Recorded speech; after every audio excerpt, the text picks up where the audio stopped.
Nice to have you all here.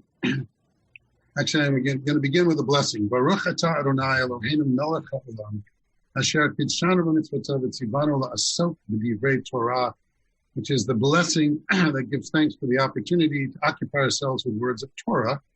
Torah in the written large sense of all Jewish learning and Jewish study and Jewish text, which we're going to be spending some time hanging out with for the next hour.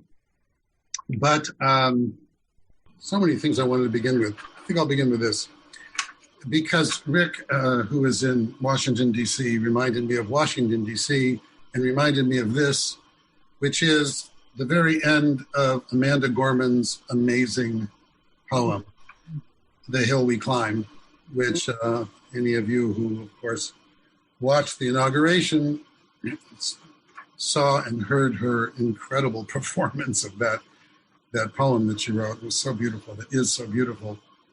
And as beautiful as the poem was her delivery of that poem. It was such a remarkable and artistic and beautiful. And like many things, made me cry. Although that's not much of a feat in my life to make me cry, because I cry at almost anything. In any event, the end of her poem, which I loved, is this. In every corner called our country, our people, diverse and beautiful, will emerge battered and beautiful. When day comes, we step out of the shade, aflame and unafraid. The new dawn blooms as we free it, for there is always light if only we're brave enough to see it, if only we're brave enough to be it. And I love that poem for lots of reasons, but I love the end, being brave enough to be the light, because it captures for me so much of what our ancestors, are the sages of Jewish life, taught in so many ways. And what the Torah and what the Tanakh, what the Bible, Jewish Bible teaches in so many ways, which is the reason that for any of us who are in the KI sanctuary, by the way, I will be with the rabbi's lovely wife, Didi, this Friday night in the KI sanctuary at 7 o'clock, leading services, in case you're around. So, Mom, the answer is yes, I'm doing services this Friday night. In any event, you may remember that the passage from the Bible that I picked to put over the Yortzeit wall, the memorial wall, is from Proverbs chapter 20, where it says, Ner Adonai Nishmat Adam, that the light of God is the soul of the human being. Because I always, first of all, I love that idea. Secondly, it seemed quintessentially, even though it's from Proverbs, quintessentially an expression of Reconstructionist theology, that this is where you find divinity and holiness and the light of every human being, if you look. And that this is where, if we're capable and able, we can see our own divinity in our own eyes. Louise Hayes always has one of the exercises that she does in self-worth was to have people stand in front of a mirror and look into their own eyes and say, I love you. If you've never done it, it's really a powerful thing to do, to just stand in front of a mirror and look at yourself and say, I love you.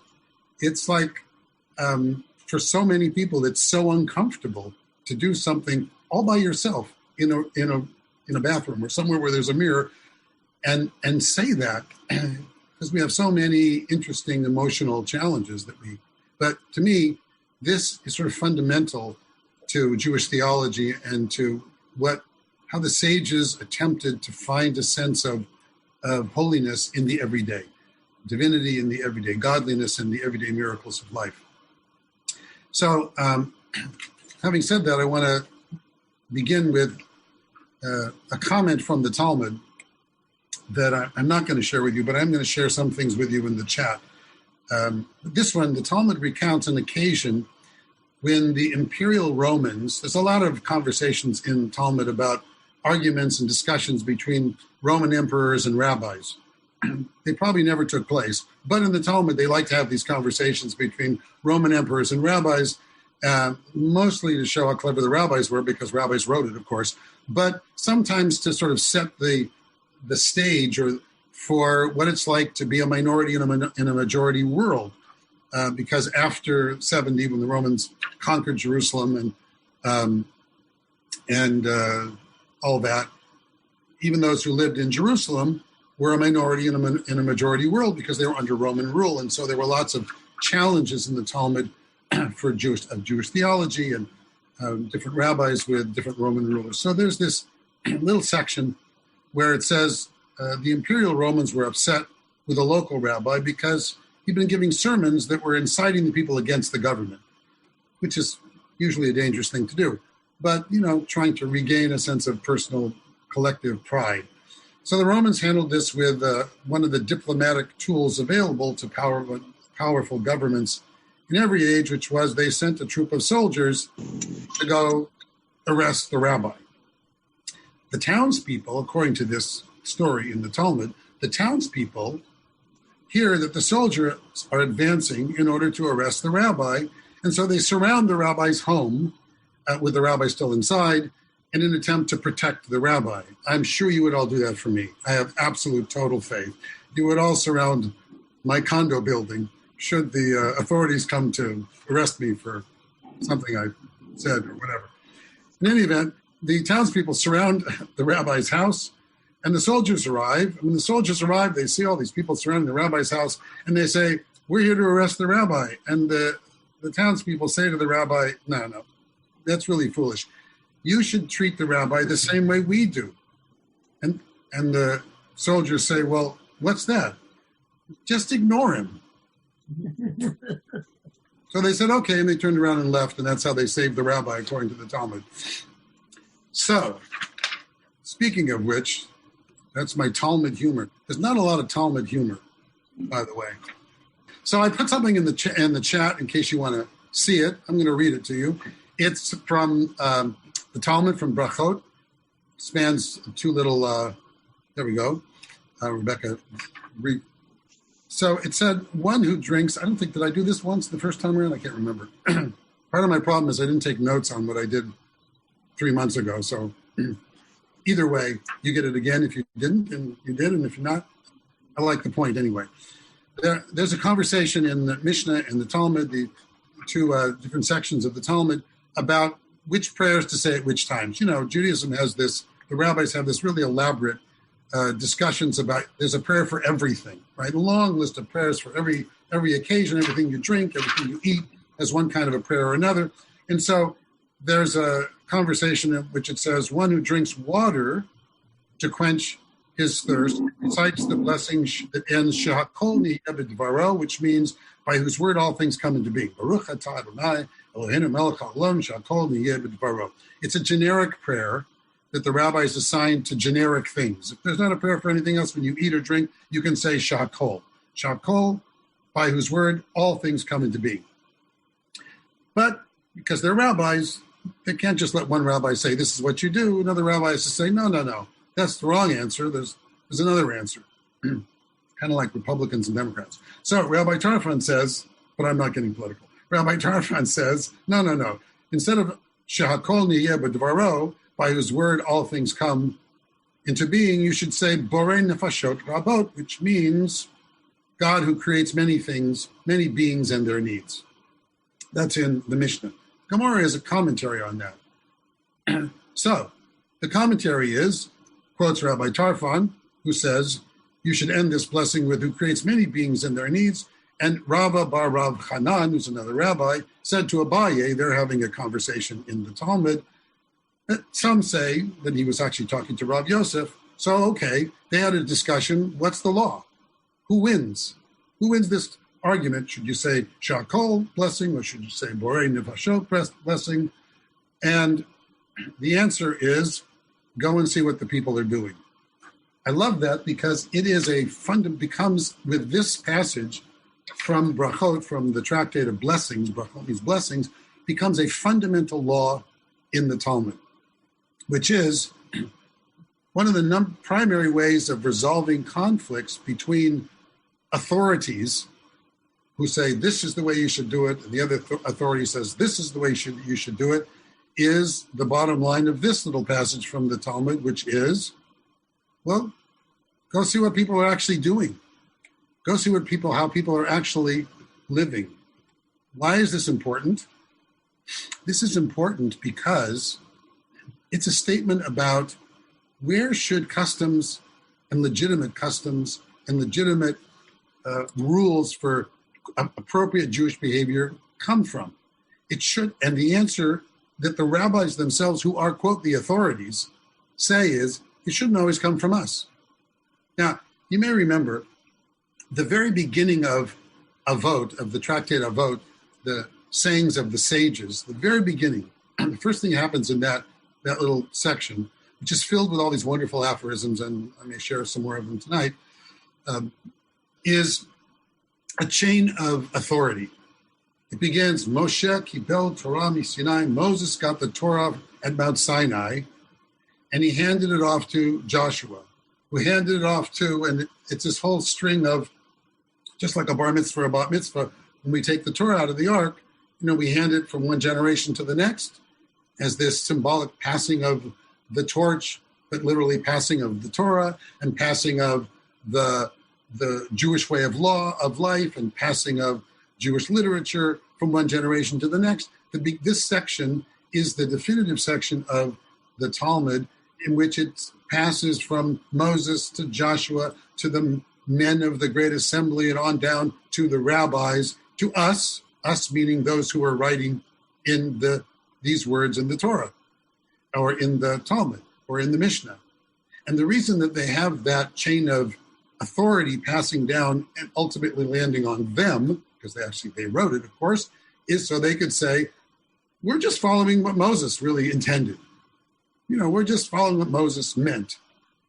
And if Moses were here today, 2,000 years later, or 1,000 years later for them, or 3,000 years later, Moses were here today, this is what Moses would be teaching. We're the authoritative, definitive, authority, and we've taken the text and the spiritual responsibility and from Moses, and now we're teaching it to you.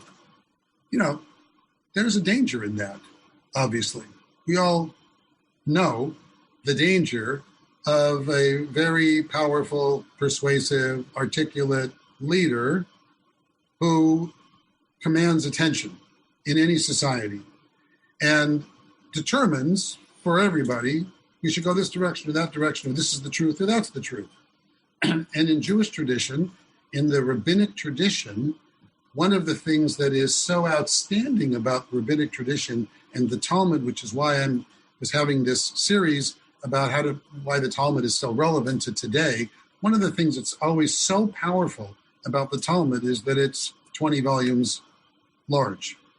And the reason that it's 20 volumes large is because it's all arguments and discussions and conversations, and not simply, this is the right way to do it, this is the right way to do it, this is the right way to do it, here's the truth, here's the truth, here's the truth. We're telling you because we're the authority, and so therefore go out and do it. But the rabbis, the sages of Jewish tradition, had a very different attitude. Their attitude was, and I did say this last time when we had the Hanukkah time and we were talking about Hillel and Shammai and, the argument and the discussion. You may remember, those of you who were on that Zoom class about Hanukkah lights, the discussion, the famous discussion between the school of Hillel and Shammai, and should you put all of the candles in the first night and take one away every night, or put one candle in the first night and add them every night. And we all know that Hillel won. And what we do is we put 1 in, and then 2 in, and 3 in, and 4 in, and 5 in, and 6 in, and 7 and 8 in. And we do that. And then, of course, the punchline of that argument for Hillel was because the light, which is how we started this little class tonight, the light of holiness, you never want to diminish the light. You always want to add to holiness. You always want to add to the light. But the sages say, and I did point this out last month, that the reason that Hillel always wins arguments between Hillel and Shammai is not just because Hillel had the right answer. It's more out of what we in Hebrew call derech eretz, which is the expression of respect for one another, an expression, an embracing of the dignity of each other, even those with whom we disagree. Because in the Talmud, the sages themselves clearly say the reason that they always go with Hillel's school of thought rather than Shammai's school of thought is because Hillel's school of thought always used to, in the arguments, articulate Shammai's version first and give it respect, and then say, but we disagree because of this reason or that reason. It is the inclusion of the minority point of view, which is always so important in rabbinic tradition, that's been our enduring lesson down to today in Jewish thought. Why we don't generally have Jewish dictators. We have a lot of Jewish arguments and Jewish back and forth all the time, and all the jokes about 3 Jews and 6 opinions and all that kind of stuff. So here's what I'm going to do. Wait a minute. I'm going to put something else in the chat. In case you want to read it, you can read it in the chat. Otherwise, I'll just read it anyway because I like it. This is one of those things sections that, as all of you know, and my mother's here on the chat with us, my father died recently and within this last month. And so I've been doing a lot of reading and studying on my own about Jewish attitudes about death and dying and grief.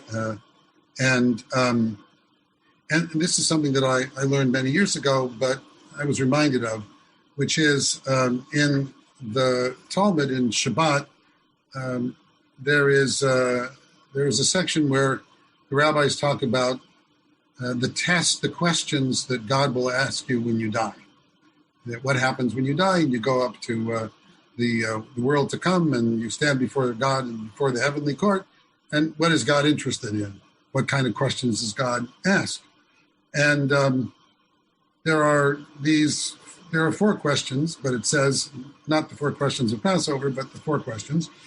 And it says, the first thing it says actually before the 4 questions is something I've always cherished. It says the sages of the Talmud say, in the future, each of us must give an accounting for all the pleasures that we saw in life, but we didn't choose to enjoy. What a sweet thing to say.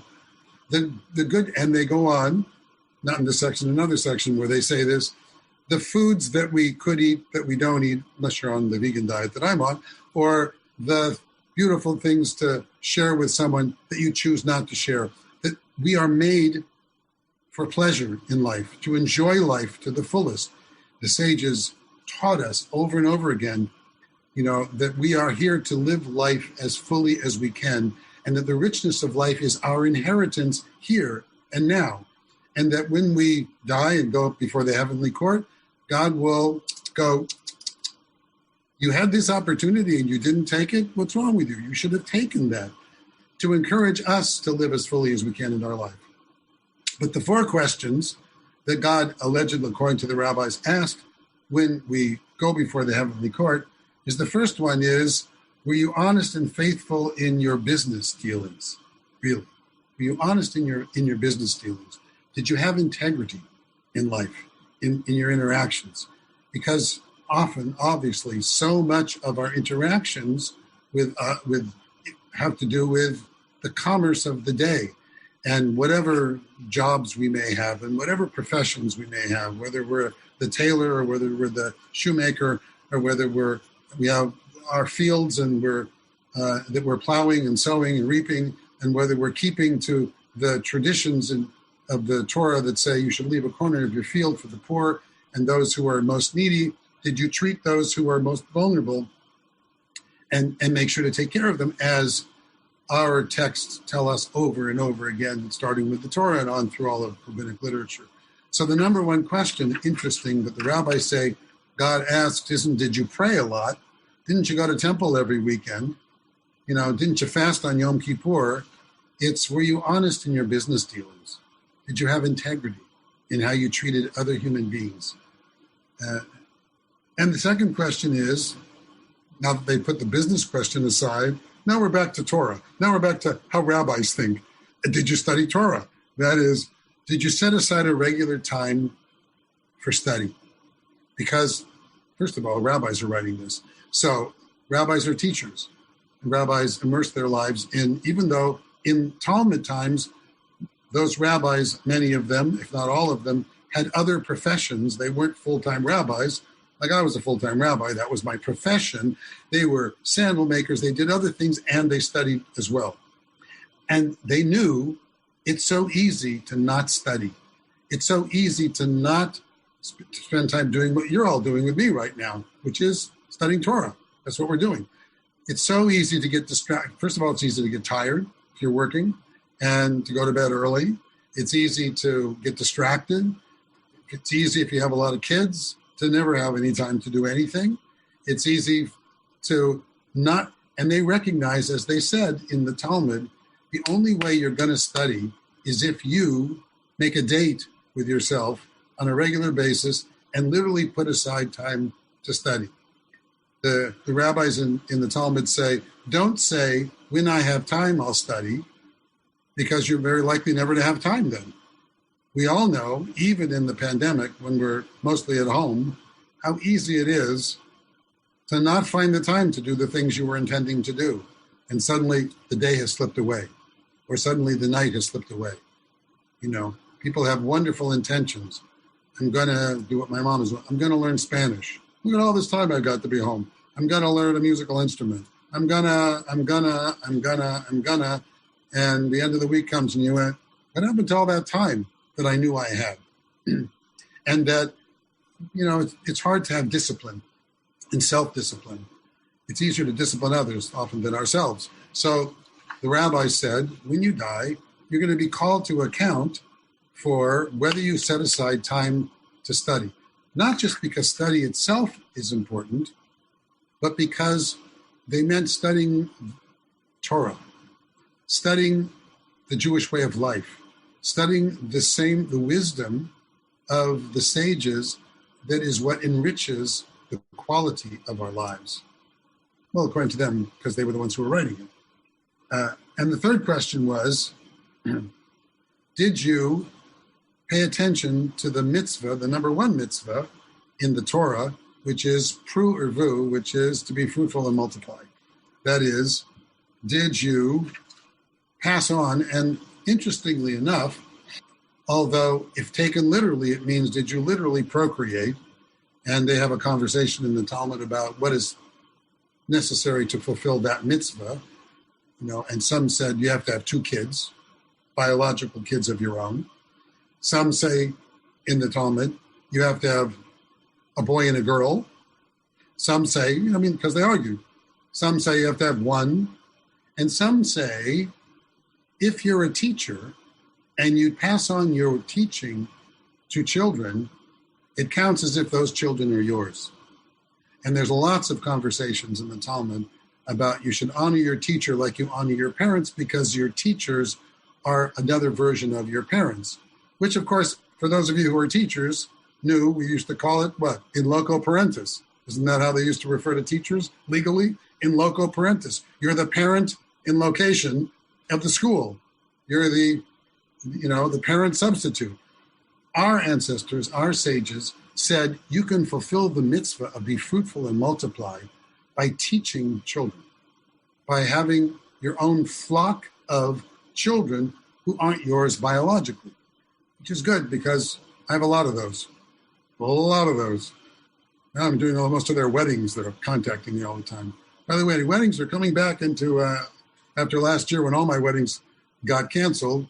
This week I had 2 people contact me. I'm getting married May 1st. Can you marry me? I'm getting married June 7th. Can you marry me? And the May 1st wedding is this lovely Persian couple, young Persian couple. They're getting married at the Ojai Valley Inn. I know you're fascinated with this. Getting married at the Ojai Valley Inn. And so I said to them, is it big enough? If any of you have been to Persian weddings, they said, well, this is going to be a small Persian wedding because the Ojai Valley Inn has a maximum limit of 400 guests. So we'll see if they have their wedding on May 1st or not. But that's rule number 3, the challenge, the question number 3, when you die, that God's going to ask you, be fruitful and multiply. And the last question here in the text that I wrote, it says, did you actively look forward to or work for redemption or anticipate redemption? Well, in the Hebrew, it's do you have faith, really? Do you have faith in redemption? Do you have faith that the world is going in the right direction? Which is really an interesting rabbinic thought in the Talmud. Our lives are not that different. We have a lot of stuff. We have a lot more stuff than they have. We have Zoom, and the rabbis 1,500 years ago, the Talmud was finished around the year 500. and span those 500 years leading up to it. That's when all these conversations took place. So 1,500 and 2,000 years ago, they didn't have toilets that flush, and they didn't have all the things that we have, and they didn't have all of the modern technology. But human beings are the same. And they had sickness, and they had death, and they had joy, and they had celebration, and they had birth, and they had everything in between, and just had it in a different way.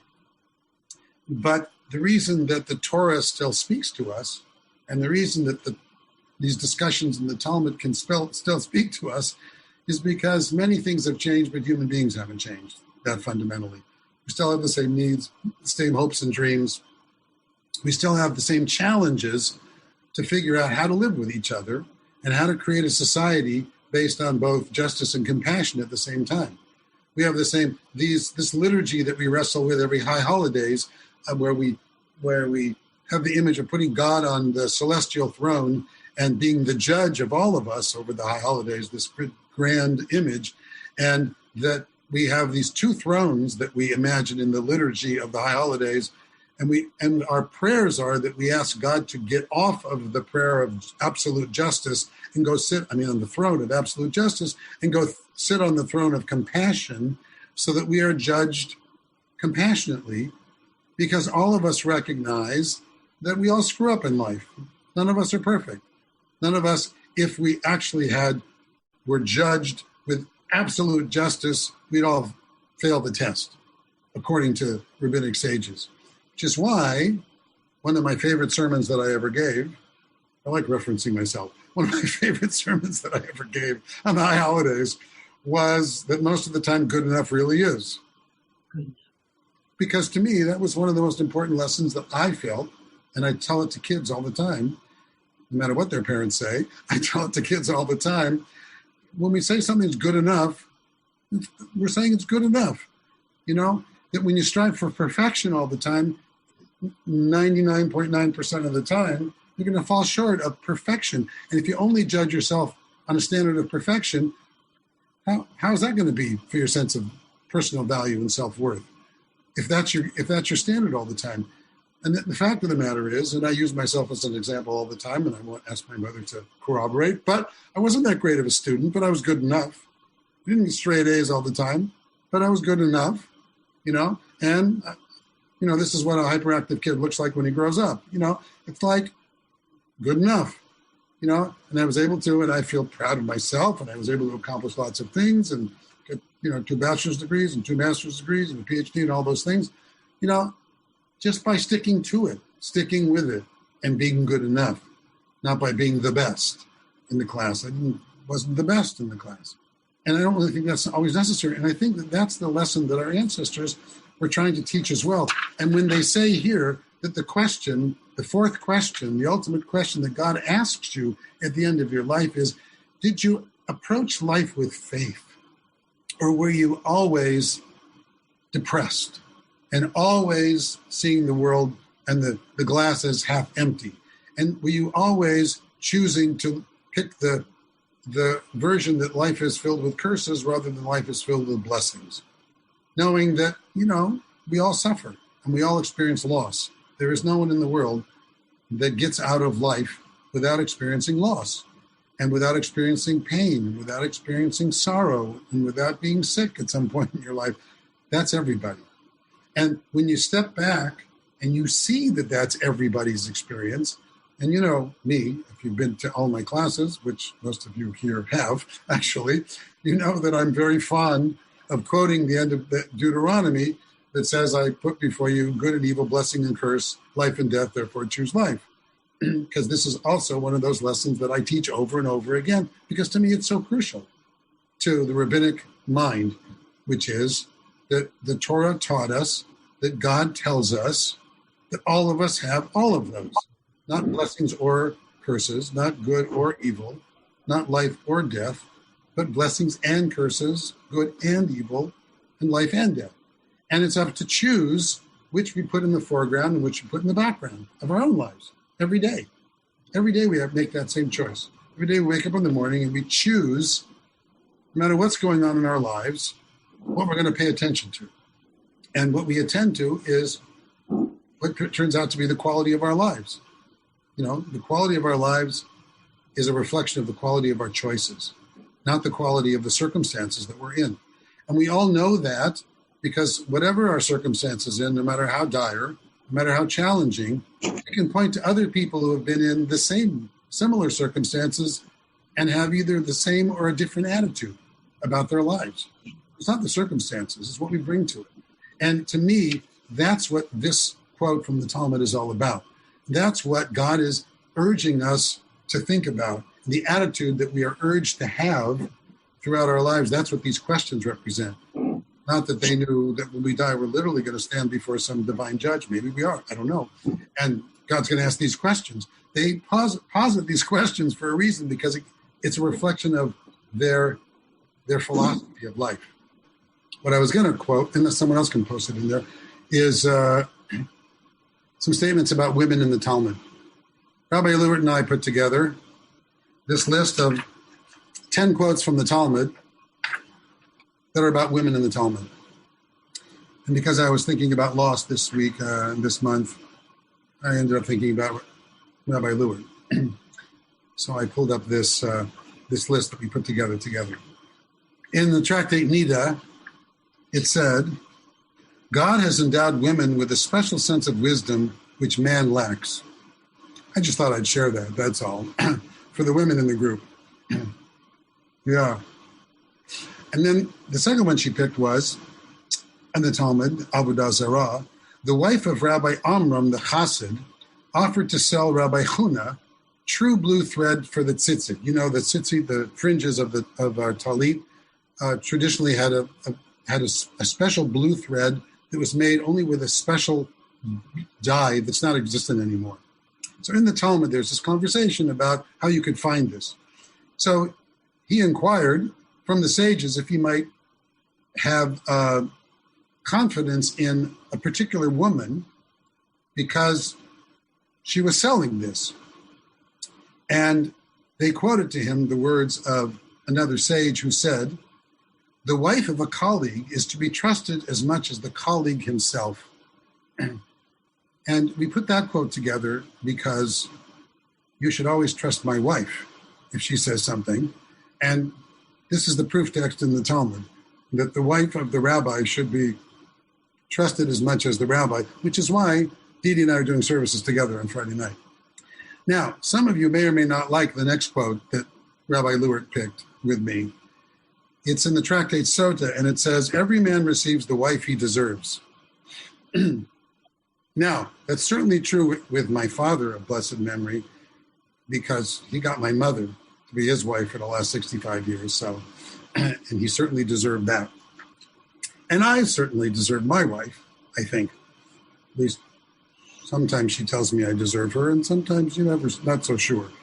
But it's interesting that, they also say that everybody gets the leaders they deserve. I know some of you are cringing. It's okay. So just saying. So every man receives the wife that he deserves. And of course, they also say in Tractate Baba Metzia, whatever blessings dwell in the house comes from the wife. But if you have blessings in your house, I'm watching the Rosens. Linda's turning to her husband and going, see, I can see you. See? That's why I quoted it, because I could see the two of you sitting there.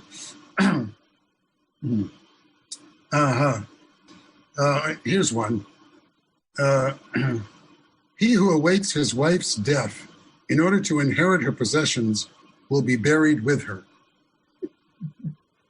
And the last one is from the Tractate Sota. Among the necessary qualifications of a good wife are a gentle temper, tact, modesty, and industry. I just wanted to share those because I was looking at Talmud things and came across Cheryl's name attached to it. And, the rabbis say, who inherits the world to come? And they answer, Ha'omer Devar B'Shem Omro, the person who quotes something in the name of the person who said it. That they're very anti-plagiarism. And they have a long list of qualifications for who can inherit the world to come and who doesn't inherit the world to come. And in Avot, in the Talmud Avot, one of the most powerful statements about who will not inherit the world to come is one who embarrasses another in public, doesn't inherit the world to come. They had the idea of, and I started before with Hillel and Shammai, the idea of showing respect and dignity to your fellow human being was paramount in the rabbinic circles. So much so that they literally said, if you humiliate someone in public, that you don't go to the world to come. There's a Talmudic legend, in fact, that says a traveler came at twilight to a campsite. And looking off into the distance, he saw a strange object which seemed for him to be shaped like a monster and was terrifying through the gathering dusk. So gathering up all the resolve he could muster, according to the Talmud, he drew closer and closer so he could see what this monster looked like, so he could prepare himself to fight. When he got close enough, he discovered that it was another human being, which caused a great deal of his fear, but not all of it, because you never know, to vanish. Because you never know if the other human being is going to be friend or foe. I just read I haven't finished the story, but I read a long conversation about where the custom of shaking hands came from. And some of you have seen some of these conversations. The custom of shaking hands came from the fear that we have of every other human being who may be hiding a knife behind their back and maybe stabbing us, or a sword behind their back. And if you put out your hand and the person puts out their hand to shake your hand, you can see what's in their hand. And so while standing a little bit at a distance, here's my hand. Let me see if you're hiding, a dagger or something. And if the person reaches out their hand to shake your hand, it was a sign of friendship and a sign that you could trust them, that they weren't going to stab you. So this person draws near, sees it's not a monster. Well, it's not an unhuman monster. It's a human being. Venturing closer still, suddenly realized it's not only a human being, but it's his own brother. Obviously, the story in the Talmud's point is the same story, the same point that they make when they talk about in Brachot, in the book of blessings, which I quoted before, and they have the question of when can you say the Shema in the morning? I talked to the sages about this in the sages conversation. There's this long conversation about you're supposed to say the Shema in the morning and in the evening. And so the rabbis have this long discussion about, well, so when is the morning? What counts as morning? How soon, how light does it have to be for you to say, it's morning time to say the Shema? And everyone says the Shema and fulfill that mitzvah, that obligation. And the answer, they give several answers, but the one that I always cherish is similar to this one. They say, it's light enough to say the Shema when it's light enough to see that the other human being is your friend. And you can recognize a friend. Then you know it's light enough. The day has really dawned and you can say the Shema. Similar to this story from the Talmud that I just read about that the challenge is to recognize your friend. It's the same lesson that I talked about at some point about Passover and the ninth plague, which I also talked about with the sages. Remember, the ninth plague is the plague of darkness. The penultimate plague before the killing of the firstborn was the scariest plague. The scariest plague literally was darkness, because we're afraid of the dark, we're not afraid of the light. Light is a theme of this class, by the way. In case you didn't notice, I started out with Ner Adonai Nishmat Adam, that the light of God is the soul of the human being. So too, the ninth plague is the plague of darkness. According to the Torah, the plague of darkness struck everybody except for the Jews, except for the Israelites. It was light where they were, it was dark with everybody else. And what the rabbis in their commentary say, which I've always loved, is that the darkness wasn't just that the light went out. The darkness was that they couldn't see the pain of their fellow Egyptian, that they couldn't see each other's pain and recognize the suffering of each other. That's the ultimate darkness. The ultimate darkness in society is when we lose our sense of compassion, when we lose our sense of brotherhood and sisterhood. Is there a generic term for that? Brotherhood and sisterhood? No, brotherhood and sisterhood. When we lose our sense of commonality, when we lose our sense of community, when we see every other person as an enemy, not just someone who may have a disagreement about something, when we see the other human being as dangerous, as a threat. Look, it's one of the biggest challenges of this pandemic. This I've said over and over again. The biggest challenge of this pandemic is that we are all living in a state where every other human being is a potential life threat. That's no way to live. That's no way to build community. That's no way to fulfill the teachings of our ancestors, our sages in the Talmud, who keep coming up with different stories to remind us that we are the same. My favorite story in the entire Talmud, which I've said over and over again, and probably said at every one of these classes, is the story of those two guys in the rowboat, which I say over and over again. It's the pandemic story. Two guys in a rowboat in the middle of the ocean, and one guy suddenly picks up a hand drill and starts drilling in the bottom of the boat. And the second guy, you've all heard this story because I've said it a million times, the second guy starts freaking out and going, "What are you doing? What are you doing?" And the guy with the drill says, "What's it to you? I'm only drilling under my seat." What's it to you? I'm only drilling under my seat. It's a obvious story. You're in a boat, you're in a rowboat. There's no such thing as I'm only drilling under my seat. We're all in the same boat. And that's the ultimate story, the ultimate teaching that the rabbis of the Talmud kept over and over again, coming up with different versions of trying to teach us that for a society to flourish and thrive, for a society to succeed as a society, any society, it only succeeds when we all see each other being in the same boat. You know, when I accompanied Didi yesterday to get her vaccine, it was a wonderful experience, frankly. I mean, it was freezing, but other than that, it was actually a wonderful experience. At the end of it, there was a line of people we're going through. We got all these people up. All of these people were there helping.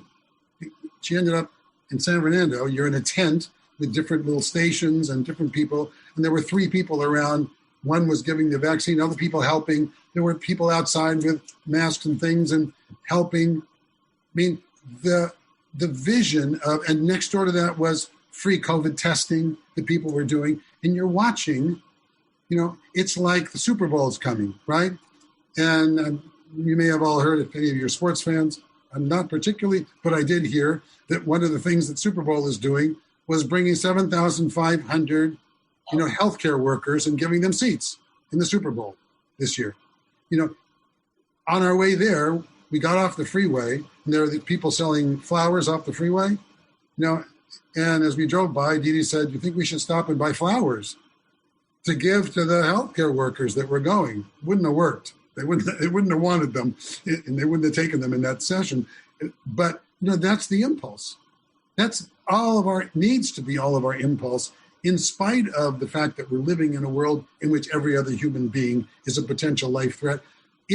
We have the ability, because we're human, to not simply react to our instinct. What sets us apart, I think, from most animals in the world, frankly, is that we can think with our minds, that we are given the opportunity and the wisdom, not just intelligence, but we can have the wisdom to make choices that actually run contrary to our instincts. Because that's what makes us human. That's what creates a real society, is that we are able to see community, which isn't just listening to that famous FM station, WII-FM, What's in it for me? If all we do is listen to what's in it for me, we don't have a society that functions together. We have, how much can I hoard? How much can I keep?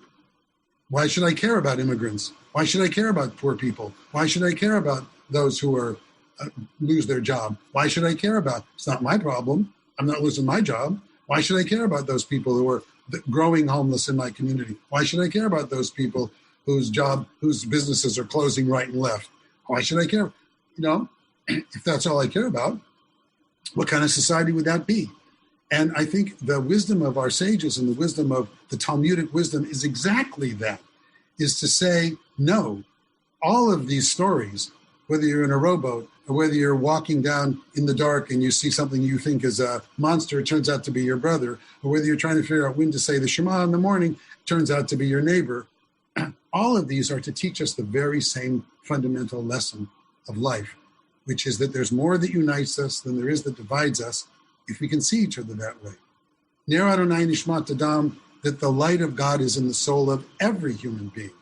V'yivra Elohim et ha'adam b'tzalmo. First statement about human beings is that human beings are created in the divine image. That's the fundamental lesson of the Torah.